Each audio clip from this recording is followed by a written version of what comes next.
وہ ایک عجیب سی رات تھی۔ مجھے سمجھ نہیں آ رہا تھا کہ میں کیا کروں کیا نہ کروں۔ شادی کی پہلی رات تھی اور دلہن بنی بیوی نے کہا کہ خبردار، مجھے ہاتھ مت لگانا، میں کسی اور سے محبت کرتی ہوں، یہ زبردستی کی شادی ہوئی ہے، اور یاد رکھو تم کچھ بھی کر لو میری محبت حاصل نہ کر پاؤ گے، اور نہ میں تمہیں چاہوں گی۔ اس کی آنکھوں میں آنسو تھے۔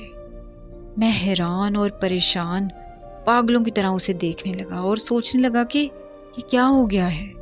جب کچھ بھی سمجھ نہ آیا تو اٹھا اور وضو کیا اور نماز کے لیے چلا گیا۔ اپنے اللہ سے ذکر کیا کہ یا رب، یہ کیسا امتحان ہے۔ مجھے بہت ڈر تھا، ماں باپ کا ڈر، خاندان والوں کا ڈر۔ میں ایک مڈل کلاس فیملی سے تعلق رکھتا ہوں، اور ایسی اونچ نیچ پر ہمارے یہاں عزت کا جنازہ نکل جاتا ہے۔ مختلف سوچیں آ رہی تھی کہ اگر یہ صبح گھر گئی اور واپس نہ آئی تو میری عزت کا کیا ہوگا؟ کیا پتہ یہ اپنے گھر میں یہی نہ کہہ دے کہ یہ نامرد ہے، اس سے میری شادی ختم کرواؤ۔ ایک بار تو سوچا کہ زبردستی کرتا ہوں، گناہ نہیں ہے، میرے نکاح میں ہے، مگر دل نہ مانا۔ میں نے اس سے بات کرنا چاہی، مگر مجھے گوارا نہ ہوا کہ میں اس عورت کی منت کروں جس نے مجھے یوں ٹھکرا دیا۔ اللہ تعالیٰ سے شکوے شکایتیں کرتا کرتا سو گیا۔ اگر اسے کسی اور سے محبت تھی تو نکاح کے لیے ہاں نہ کرتی، یا مجھے ہی بتا دیتی، میں خود ہی اس سے رشتہ ختم کر دیتا۔ بات شادی تک بڑھتی ہی نہ، میری زندگی کیوں برباد کی اس نے؟ میں مڈل کلاس سے تعلق رکھنے والا آدمی شادی پر ساری جمع پونجی لگا چکا تھا۔ خیر، صبح وہ اپنے گھر چلی گئی، کوئی بات نہیں ہوئی۔ 3 دن تک کوئی ہلچل نہیں ہوئی۔ 3 دن بعد اس کی امی کی کال آئی کہ بیٹا تم آئے نہیں اپنے دلہن کو لینے، تو میں لینے چلا گیا۔ میں نے وہاں بھی کوئی بات نہیں کی۔ ہم واپس گھر آ گئے۔ میری بیوی میرے سامنے تو نہیں، البتہ باہر جا کر یا گھر کی چھت پر جا کر ہر رات کو فون پر کسی سے باتیں کرتی تھی۔ میں نے اسے پوچھا تک نہیں کہ وہ کس سے باتیں کرتی ہے، کون ہے وہ۔ بس ایک بار پوچھا تھا کہ اسے طلاق چاہیے۔ اس نے کہا نہیں، اس کا فون پر جو عشق تھا اس سے مجھے کوئی مطلب نہیں تھا۔ 5 ماہ ایسے ہی گزر گئے۔ میں کام سے تھکا ہارا رات میں گھر آتا، کھانا باہر سے کھاتا، اور جب بھی گھر آتا وہ فون پر ہی باتیں کر رہی ہوتی۔ ایک دن اس نے پوچھا ایک بات پوچھوں؟ میں نے کہا پوچھ لو۔ اس نے کہا کہ آپ کو مجھے دیکھ کر طلب نہیں ہوتی؟ میں نے کہا شادی سے پہلے بھی تو کنٹرول ہی تھا، تو تمہیں کیا لگتا ہے کہ اب نہیں ہو سکے گا؟ مگر اس رات بات کچھ اور تھی۔ میں سویا ہوا تھا کہ میرے موبائل پر گھنٹی بجی۔ فون میرے دوست کا تھا۔ اس نے مجھ سے کہا کہ تمہاری بیوی کسی اور مرد کے ساتھ فلاں ہوٹل پر بیٹھی ہے۔ مجھے پہلے تو یقین نہ آیا، لیکن جب میں نے اپنی بیوی کو گھر نہ پایا تو بے حد غصہ آیا، اتنا کہ مجھے اپنا دماغ پھٹتا ہوا محسوس ہوا۔ میں نے اس کی عزت رکھی، کسی کو کچھ نہ بتایا، پر اس نے میری عزت نہ رکھی۔ میں ہوٹل کی طرف چل دیا، خود کو پرسکون رکھا۔ وہاں اس کو کسی غیر مرد کے ساتھ بیٹھا دیکھا تو آواز دی اور کہا چلو گھر چلو۔ وہ چپ چاپ گھر آ گئی۔ گھر لا کر اسے میں نے تنہا زوردار تھپڑ مارا کہ میری انگلیاں اس کے منہ پر چھپ گئیں، اور اس سے کہا کہ اب وہ اس گھر میں مزید ایک لمحہ بھی نہیں رہ سکتی، اور اسے اس کے گھر چھوڑنے کے لیے نکل پڑا۔ لیکن راستے میں تھوڑا سا غصہ ہلکا ہوا تو دماغ نے کام کیا کہ اس وقت اس کے گھر والوں کو کیا بتاؤں گا کہ ان کی بیٹی نے کیا کیا، کیا گل کھلائے۔ لہٰذا کچھ سوچ کر میں ایک ہوٹل میں گاڑی لے گیا جو صبح دیر تک کھلا رہتا تھا۔ پتہ نہیں ہمیں وہاں کتنا وقت لگا، لیکن جتنا بھی لگا وہ خاموش نظریں جھکائے بیٹھی رہی۔ اس نے کوئی بات نہیں کی، نہ ہی میں نے کوئی بات کی۔ میں صبح ہوتے ہی اس کے گھر اس کو چھوڑ آیا۔ اس کے بعد اس کے گھر سے کبھی فون تک نہیں آیا۔ میرا خیال تھا کہ شاید اس نے خود ہی اپنے گھر والوں کو سب کچھ سچ بتا دیا ہے۔ وہ کس منہ سے فون کرتے۔ وقت گزرتا گیا، پتہ ہی نہیں چلا کیسے 4 سال کا عرصہ بیت گیا۔ میں بہت گہری سوچ میں تھا کہ اب اسے طلاق دے دینی چاہیے تاکہ وہ اپنی پسند کی جگہ شادی کر لے۔ اتنی سزا کافی تھی اس کے لیے۔ آخر ایک سخت فیصلہ کر کے میں نے اس کا نمبر ملایا۔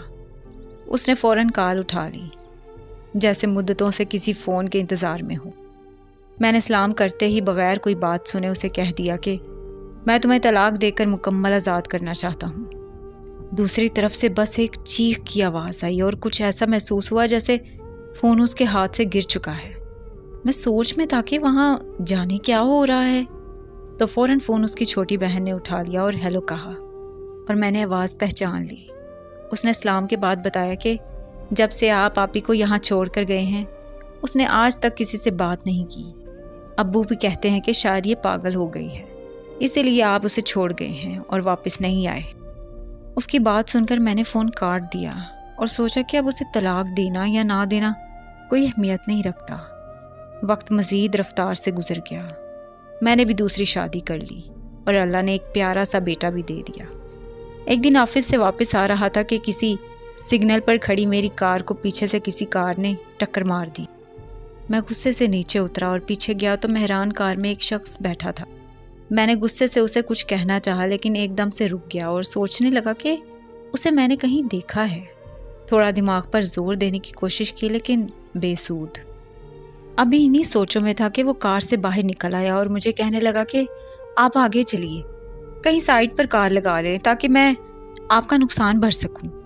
میں گاڑی سائڈ پر لے گیا، وہ بھی میرے پیچھے تھا۔ میں نے گاڑی روکی، وہ بھی آ گیا اور مجھے پہچانتے ہوئے میری پہلی بیوی کو بھابھی کہہ کر اس کا احوال پوچھنے لگا۔ مجھے جھٹکا سا لگا اور سب کچھ یاد آنے لگا۔ یہ وہی شخص تھا جس کے ساتھ میں نے اپنی بیوی کو ہوٹل میں پکڑا تھا۔ میں نے بتایا کہ میں اسے چھوڑ چکا ہوں اور دوسری شادی کر لی ہے۔ اسے بہت افسوس ہوا میری اس بات پر، لیکن میں پھر بھی اس سے بہت کچھ جاننا چاہتا تھا۔ اسے قریبی ہوٹل میں لے گیا، چائے منگوائی، دوستی کا ماحول سا بنا لیا۔ اس نے میرے پوچھنے پر بتایا کہ وہ ایک سائیکو قسم کی لڑکی تھی، ہماری کلاس فیلو تھی اور مجھے بھائی سمجھتی تھی۔ ہماری ہی کلاس کے ایک لڑکے سے اس کی دوستی تھی۔ وہ اس سے شادی کرنا چاہتی تھی لیکن کسی وجہ سے شادی نہ ہو سکی اور اس کے گھر والوں نے اس کی شادی آپ سے کروا دی۔ لیکن اس کے باوجود وہ اس امید میں تھی کہ ذیشان اس سے شادی کر لے گا اور وہ آپ سے طلاق لے لے گی۔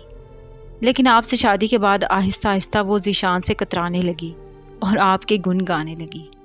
اس کا ذیشان سے رابطہ بھی ختم ہو گیا۔ اس رات اس نے مجھے ہوٹل میں بلایا تھا کہ میرا یہ آخری پیغام ذیشان تک پہنچا دینا۔ میں چلا آیا کیونکہ میں واحد ذریعہ تھا ان کے پیغامات ایک دوسرے کو پہنچانے کا۔ مجھے بھابھی نے خط دیا جو کہ ذیشان کو دینا تھا۔ اتنی دیر میں آپ آ گئے اور اسے لے گئے۔ مجھے لگا کہ اب وہ اپنے شوہر کے ساتھ خوش ہے اور کبھی واپس نہیں آئے گی۔ مجھے پتہ نہیں تھا کہ آپ اس کو طلاق دے چکے ہیں۔ مجھے سمجھ نہیں آ رہا تھا کہ میں کیا کہوں۔ اتنی دیر میں اس نے پیکٹ نکالا اور کہا کہ یہ وہ خط ہے جو اس نے دیا تھا۔ نہ جانے کیوں میں نے کبھی اس خط کو ذیشان کو نہیں دیا۔ یہ آپ کے لیے امانت تھا اور امانت کبھی واپس کرنی پڑتی ہے۔ میں نے خط کھولا اور پڑھنا شروع کیا۔ ذیشان، اس دنیا میں سب سے زیادہ اگر کسی کو میں نے محبت دی ہے تو وہ تم ہو۔ تمہیں پا کر مجھے دنیا کی ہر خوشی مل جاتی، لیکن اب میں اپنے شوہر کے ساتھ خوش ہوں اور تمہیں یہ خط آخری بار لکھ رہی ہوں۔ ہمیشہ کی طرح تمہارا شکریہ جو تم نے میری خاطر اپنا بہت کچھ داؤ پر لگایا۔ مجھے اب اس نئے رشتے کو قبول کرنا ہے اور وہ بھی پوری وفاداری سے۔ امید ہے تم بھی خوش رہو گے اور اپنی زندگی میں آگے بڑھو گے۔ تمہاری بہن جیسی دوست زوبیہ۔ مجھے تو جیسے سانپ ہی سونگھ گیا۔